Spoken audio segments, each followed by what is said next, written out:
Hello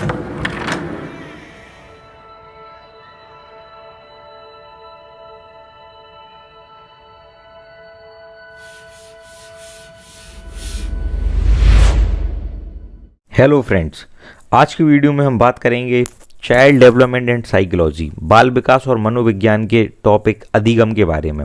आज की video में हम पढ़ेंगे अधिगम की परिभाषा और अधिगम के नियम जो थॉर्नडाइक द्वारा प्रतिपादित किए गए हैं। अधिगम के 8 नियम होते हैं, जिसमें 3 मुख्य नियम हैं और 5 गौण नियम हैं।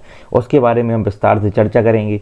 ये नियम आपके एग्जाम में बिल्कुल आते ही आते हैं, इसलिए हमें इन्हें ध्यान से पढ़ना है। तो चलिए शुरू करते हैं आज का वीडियो।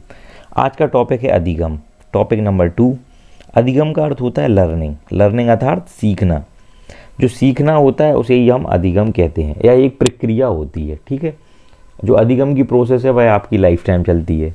सीखना हमेशा होता है, कहीं हम बाहर घूमने जाते हैं तो सीखते हैं, हम किसी से बात करते हैं तो सीखते हैं, हम किसी बुजुर्ग व्यक्ति से बात करते हैं तो भी हमें कुछ सीखने को मिलता है।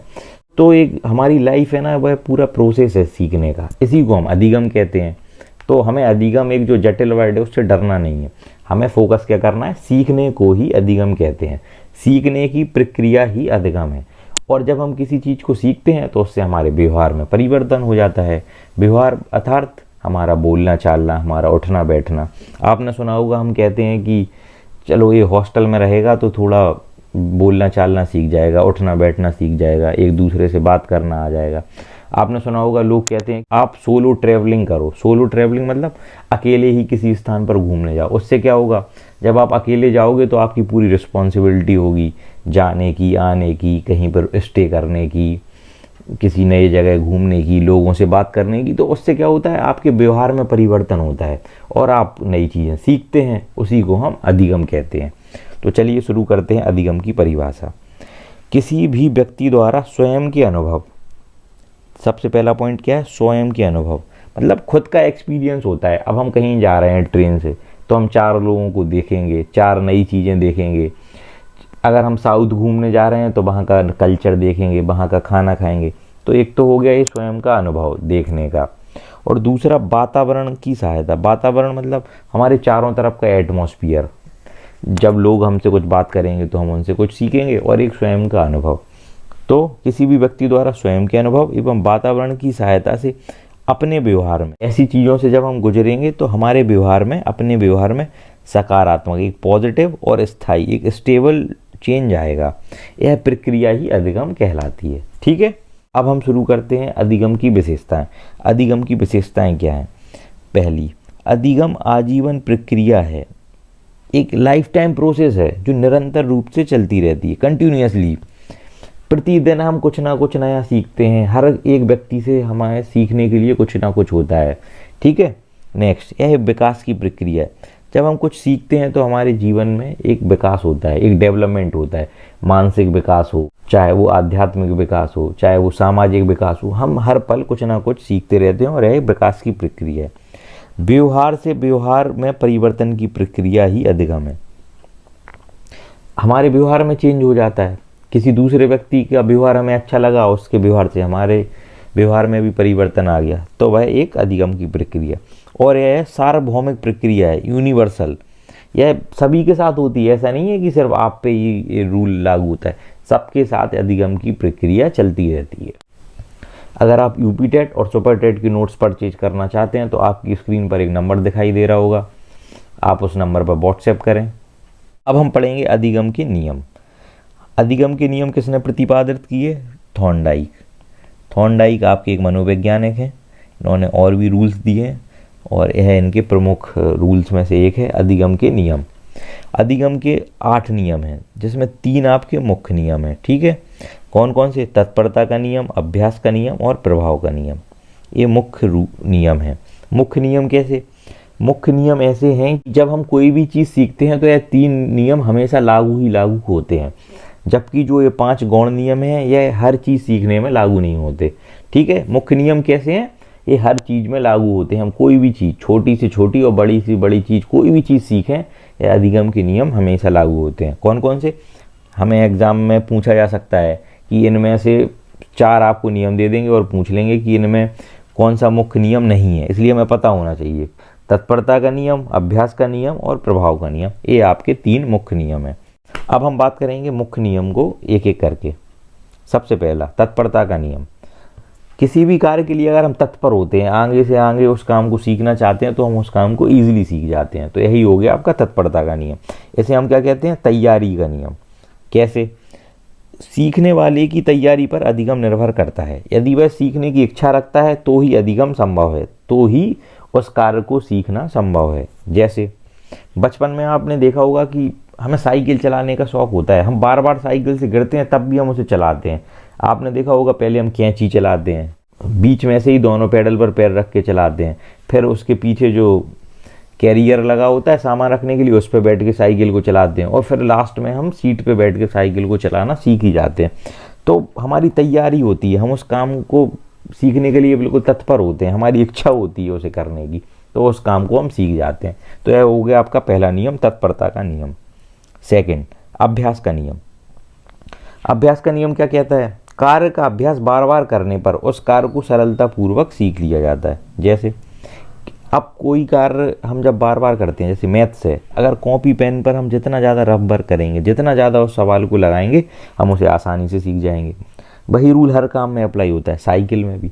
अगर हम साइकिल चलाते हैं, अगर हम बार बार साइकिल को चलाते हैं, मोटरसाइकिल है, कार है, तो उस काम में हम उतने ही ज़्यादा परिपक्व हो जाते हैं और उतने ही ज़्यादा उस काम में अनुभवी हो जाते हैं। इसे ही हम कहते हैं उपयोग और अनुपयोग का नियम। जैसे किसी भी कार्य का हम बार बार उपयोग करते हैं, किसी भी स्किल का, तो वह स्किल और ज़्यादा अच्छी हो जाती है, और किसी कार्य को अगर हम करना छोड़ देते हैं तो हम उसे भूल जाते हैं। यह आपका अनुपयोग का नियम हो गया। थर्ड नंबर का है आपका प्रभाव का नियम, इफेक्ट।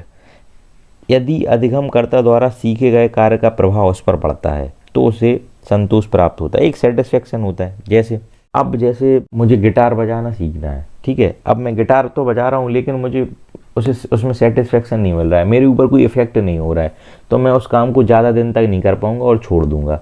ऐसे ही मैं पढ़ाई कर रहा हूँ, अगर मुझे उस पढ़ाई में मज़ा नहीं आएगा तो मैं ज़्यादा दिन तक पढ़ाई नहीं कर पाऊँगा। तो उस कार्य से हमें सेटिस्फेक्शन मिलना चाहिए, हमारे ऊपर एक पॉजिटिव इम्पैक्ट या पॉजिटिव इफेक्ट होना चाहिए, तभी हम उस कार्य को सीख सकते हैं। तो आपके ये 3 नियम हो गए। इसे ही हम कहते हैं संतोष का नियम, क्योंकि एक हमें पॉजिटिव इफेक्ट पड़ता है, एक सेटिस्फेक्शन मिलता है। अब हम बात करेंगे गौण नियम के बारे में। गौण नियम में सबसे पहला है आपका बहुक्रिया का नियम। बहुक्रिया, इसका मतलब क्या है? जब किसी कार्य को हम सीखते हैं और हमारे पास एक से अधिक विकल्प मौजूद होते हैं तो वह अधिगम क्रिया को आसान बना देते हैं। अब जैसे मैथ्स का कोई सवाल है, अगर आप एक ही विधि से सॉल्व करते हैं तो हो सकता है वो विधि आपको समझ में ना आ रही हो, थोड़ा टफ लग रहा हो। अगर उसी सवाल को किसी दूसरी विधि से हल करें, एक से ज़्यादा विकल्प मौजूद होते हैं, तो फिर आपके पास एक चॉइस होती है, उसे किसी भी तरह से आप कर लें। तो यह हो गया आपका बहुक्रिया का नियम, जब किसी कार्य को अधिक से अधिक क्रियाओं द्वारा किया जा सकता है। नेक्स्ट है आपका आंशिक क्रिया का नियम। आंशिक क्रिया का क्या अर्थ है? आंशिक क्रिया का नियम अंश से पूर्ण की ओर जो नियम होता है उस पर आधारित होता है। जैसे किसी भी कार्य को अगर आप स्टेप बाय स्टेप करते हैं, जैसे मान लीजिए मुझे 2000 किलोमीटर का सफ़र तय करना है, तो अगर मैं एक ही दिन में उस सफ़र को पूरा करता हूँ तो मैं थक जाऊँगा, मैं बोर भी हो सकता हूँ। लेकिन उसी सफ़र को 300-400 किलोमीटर प्रतिदिन के हिसाब से मैं 4-5 दिन में पूरा करता हूँ तो वो मुझे उतना टफ नहीं लगेगा। स्टेप बाय स्टेप करके, अंश बाय अंश करके, जैसे मैं एक 300 किलोमीटर चलूँ और फिर किसी नई सिटी में रुकूँ, वहाँ होटल में स्टे करूँ, वहाँ पर घूमूँ, रेस्ट करूँ, अगले दिन फिर वही। तो ऐसे करने पर आपको अच्छा भी लगेगा। तो किसी भी कार्य को जब हम स्टेप बाय स्टेप करते हैं तो उसे कहते हैं आंशिक क्रिया का नियम। यह अंश से पूर्ण की ओर नियम पर आधारित होता है। नेक्स्ट है आपका मनोवृत्ति का नियम। मनोवृत्ति अर्थात एटीट्यूड। किसी भी कार्य को करते समय अगर हमारा पॉजिटिव एटीट्यूड होता है तो उस कार्य को हम ईजिली सीख जाते हैं। एक एग्जाम्पल आपने देखा होगा, कुछ लोग कहते हैं कि मुझे मैथ नहीं आती, गणित, तो फिर आप वो पहले से ही ऐसा एटीट्यूड बना लेते हैं कि भैया मैथ्स आती नहीं है, अब क्या होगा। पहले से ही आप किसी चीज़ के लिए नेगेटिव हो जाएंगे तो फिर वह कार्य आपका नेगेटिव ही होगा। इसलिए अगर किसी भी चीज़ के लिए पॉजिटिव एटीट्यूड है तो वह काम अच्छे से हो जाता है। 7वां है आपका, और जो 4th है गौण नियम में, आत्मीकरण का नियम। अर्थात ज्ञान या अनुभव को, अपनी जो नॉलेज है और जो अपना एक्सपीरियंस है को उसे व्यवहार से जोड़ना या उसे आत्मसात करना ही आत्मीकरण का नियम है। अब किसी भी चीज़ को हम सीखते हैं तो अगर हम उसे आत्मसात कर लेते हैं, अपने व्यवहार से जोड़ लेते हैं, तो उस कार्य को करना ईजी हो जाता है। ठीक है, और सबसे लास्ट है आपका साहचर्य परिवर्तन का नियम। साहचर्य परिवर्तन मतलब, सहचार का मतलब होता है एसोसिएट चेंज। एसोसिएट मतलब किसी चीज़ से जुड़ना। अब पहले की गई क्रिया को उसी के समान दूसरी परिस्थितियों में उपयोग कर लेना ही साहचर्य परिवर्तन है। अब जैसे आपने सुना होगा कि जो लोग बाइक चला लेते हैं वह कार चलाना जल्दी सीख जाते हैं, जो लोग फिजिक्स में अच्छे होते हैं वह मैथ्स लगाना जल्दी सीख जाते हैं, रीजनिंग जल्दी करने लगते हैं। तो इसका मतलब क्या हुआ, पहले की गई, पूर्व में की गई क्रिया को उसी के समान दूसरी परिस्थितियों में उपयोग कर लेना ही साहचर्य परिवर्तन है। तो ये आपके अधिगम के 8 नियम हो गए, इन्हें हमें अच्छे से तैयार कर लेना है। 1-2 नंबर का आपके एग्जाम में से आता ही आता है। अगर आप यूपी टेट और सुपर टेट के नोट्स परचेज करना चाहते हैं तो आपकी स्क्रीन पर एक नंबर दिखाई दे रहा होगा, उस नंबर पर आप व्हाट्सएप करें। Thank you so much guys, all the best.